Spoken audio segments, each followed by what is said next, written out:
Lockdown 3 में शराब की दुकानें क्या खुली, हर जगह लंबी लंबी कतारें देखने को मिली। देश के अन्य राज्यों की तरह दिल्ली में भी सोमवार से शराब की दुकानें खुल गई, लेकिन जगह जगह अफरा तफरी का माहौल भी है। लोग सोशल डिस्टेंसिंग के नियमों को भी भूल गए, बल्कि दिल्ली में कुछ जगहों पर भीड़ इस कदर हो गई कि पुलिस को लाठी चार्ज तक करना पड़ा। दिल्ली में ज्यादातर इलाकों में खुली सरकारी दुकानों के बाहर सैकड़ों लोग लाइनों में लगे नजर आ रहे हैं। आलम यह है कि सुबह 9 बजे से लोग शराब की दुकानों के बाहर पहुंच गए थे। इस बीच भीड़ के मद्देनजर दिल्ली में पुलिस ने कई जगह शराब की दुकानें बंद कराई। यहां पर फिजिकल डिस्टेंसिंग का पालन न होने की बात सामने आई। दिल्ली में शराब की दुकानें खोलने का आदेश रविवार को ही जारी कर दिया था। इस आदेश के बाद दिल्ली में शराब की 150 दुकानों को खोलने की अनुमति मिली। ये दुकानें सुबह 10 बजे से देर शाम 7 बजे तक खुलेंगी।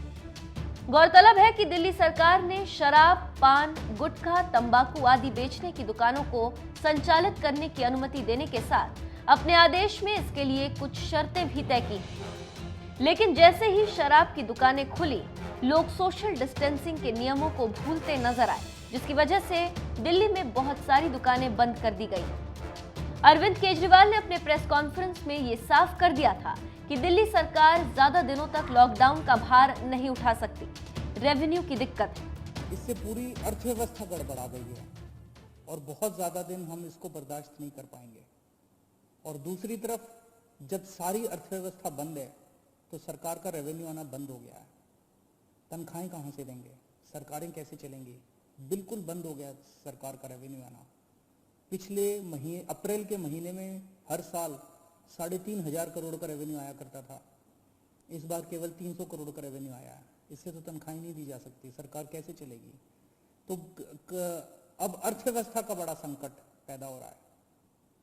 तो मेरा अपना ये मानना है कि लॉकडाउन के पीरियड को हमें तैयारी करने के लिए, कोरोना की तैयारी करने के लिए इस्तेमाल करना चाहिए था, जिसका हमने भरपूर इस्तेमाल किया।